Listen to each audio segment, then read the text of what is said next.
Hey guys, I'm on board the Elite 110, and I don't know if you guys noticed, but there's this weird heat wave coming on. It's like 90 degrees already in DC, and you know, in DC it's like horrible during the summer. It is just so hot. Hey buddy, how's it going?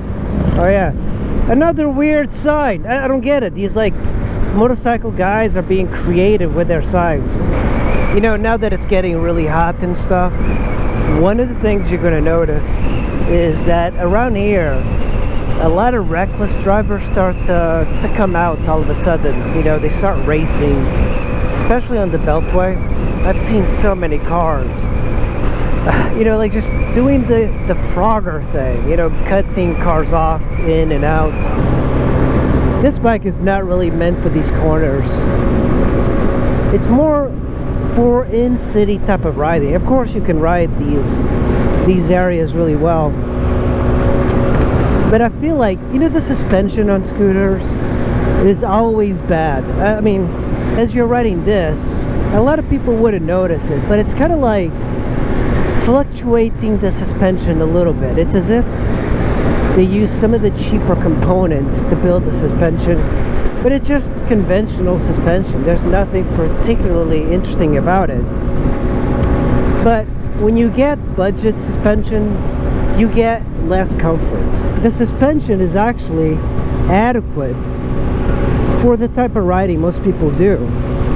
And even in this, when you're going under 40 miles an hour, right now I'm at 40. And it seems like that's enough for these tiny little wheels. It does feel much slower actually when you're riding like this than the SH. You know, the SH feels much more stable. Not that it's got better suspension, but because of the wheels, they're just so much bigger that they really help to smooth out the pavement. You know, if you look at my handlebars, it shakes quite a bit. You know, the frame on these, because of the scooter type of frame, is not the most rigid. My God, there's so much pollen in the air. It's getting in my throat and my eyes. It is absolutely disgusting. You know, I love these gloves, and they were given to me by Doug in Utah. He had a Vishram 650 that was dark-sided, and I love these gloves. And I think I like the history more that he gave them to me. They were a little tight, but what bothers me is that the gloves, you see they're tearing up right there, on both sides. Like, that's even worse. And these are like really fancy gloves. Really fancy gloves. I love these. And the titanium plate that goes over the knuckles actually like fell off, both of them, when I was riding. But I love these gloves. These are my special gloves. So this is the nice thing about riding, is that when you live where I live, there's certain parts of the area that the riding just sucks.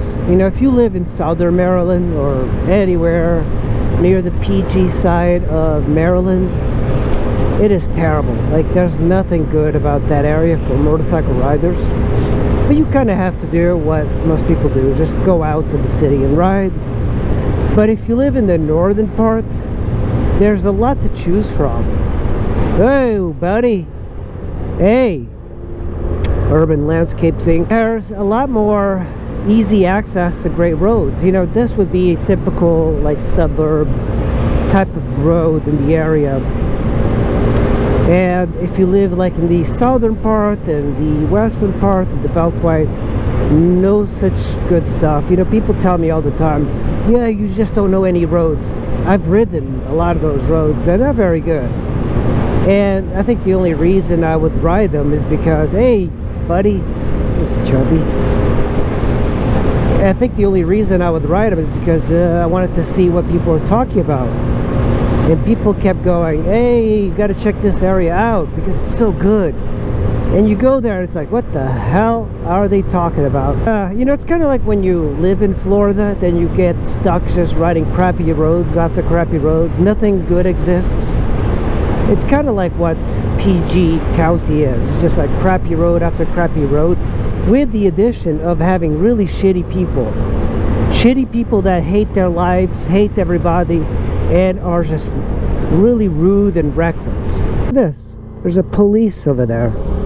What the hell? What is these guys doing? Police. I've never seen police here. I think they're just waiting for people to roll through the stop sign, which, by the way, is a ridiculous waste of money. And it's not like I know what police work is. You know, I'm not like these BLM guys telling everybody that this guy used improper force. I don't know that, but I see people all the time running red lights intentionally, and there's no cops ever around. There's no cops patrolling the parts of the Beltway on the PG side, and they play Frogger in and out. There's never any cops to like take down any of those. They're just trying to get these law-abiding, tax-paying people that are going to be stopping for the police. In other words, they're trying to get non-criminals. Can you focus? I wish the police would focus on getting criminals as opposed to non-criminals. Jesus, it's like we're already getting raped with like super high taxes, and then there's like cops trying to like squeeze a little bit more money out of you. The little tiny wheels, they're so difficult to ride when you're coming from a motorcycle. They're fun, that's the thing. These things are fun to ride. You know, one of the things I enjoy about riding scooters is that I never get frustrated with slow drivers. When I go through with my Tenere here, or especially my XR650R, man, I just want to kill these people. I want to kill everybody going so damn slow. How dare they go like the speed limit? I kind of wish we had like a standard sign. How about like a thumbs up? Thumbs up. Number one, hand, fist, fist in the air, down low. What's the other one? Like this? I don't know. Here are these notorious grass clippings. This is what a lot of riders complain about. The dangerous grass clippings that you see on the road.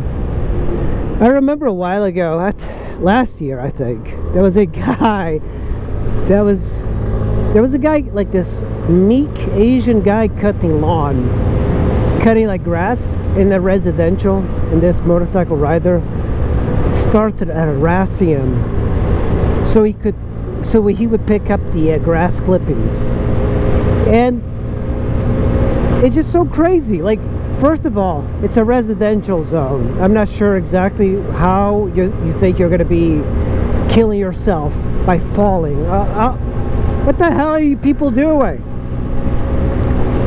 You should concentrate more on gravel, okay? Learning to tell where gravel is. Grass clippings. Oh my god. This is it? That's your problems? That's the height of your problems? Grass clippings? Yeah, I love giving those people a hard time online. I really do. It's like grass clippings. Oh my goodness. These are the same people that complain about rain. You know, yeah, what happens when it rains? How do you ride? Same people that ask you, how do you ride over steel grates? How do you ride over steel grates on a bridge? These are the same people. Somewhere along the line of the 2000s, I think a lot of people just lost their brain stems. Grass clippings. Oh my goodness, grass clippings. And then like people go, well, you don't ride fast enough to avoid grass clippings. You don't ride fast enough. They're like, you don't ride fast enough to know the dangers of grass clippings. That's usually the reaction that I get. And it really depends on the type of bike that I'm riding. Where they come up with different excuses for being a crappy rider. To me, when somebody goes that grass clippings are dangerous, the only thing that comes into my head is that you're a crappy rider and you have a lot of excuses for being a crappy rider. That guy, Dan the fireman, should do a special on grass clippings. I think that's the danger of the United States. The United States definitely doesn't have like great riders. I mean, there's great riders, but what I mean is that when you go to Europe, England, France, Spain, Portugal, Italy, what you have is people who have a bigger love for motorsports and generally like riding, driving. They're passionate about things. Americans, what I've seen is that they're passionate about telling people that they're passionate about things. Not so much that they're passionate about things, but more the idea of winning people over online and social media, that they're passionate about things. Question for you guys: there is a motorcycle I'm interested in. It's a Yamaha VMAX. The guy wants $1,100. I could probably get it for less.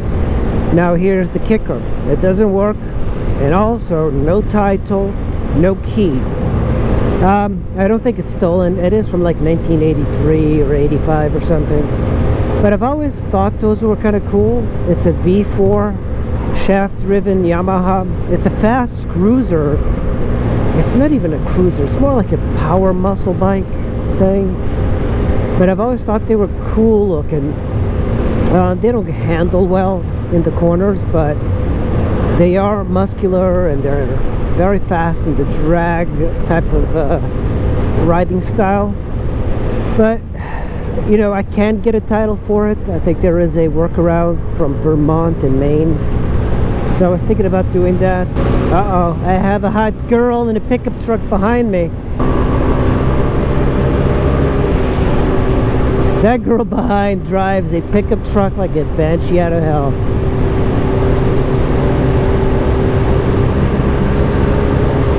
Don't think that I hate women. I love women.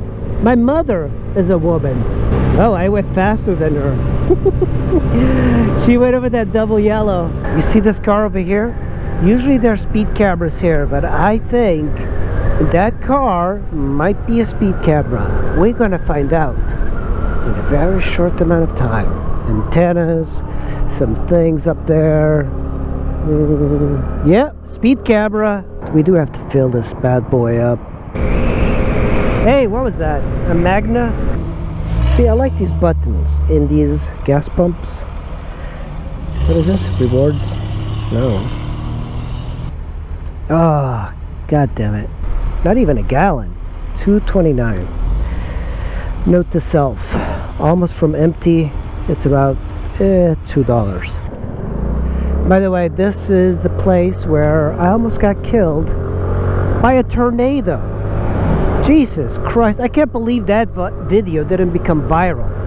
That was like my doom. That was like the closest time I've come to death. Well, a few times. I've come pretty close to death on a motorcycle. But, you know, of all the viral things that happen on TikTok, you would imagine that maybe a guy riding a motorcycle through a tornado would go viral.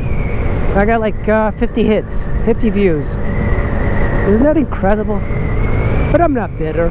Well guys, thanks for watching. I really appreciate it. Make sure you don't hit any grass clippings on your rides, you know. Those things are like ice. Like oil on the road. It's like gravel on the road. They just come out of nowhere. You can't even smell them. Going around a corner, you can't smell grass. It's amazing.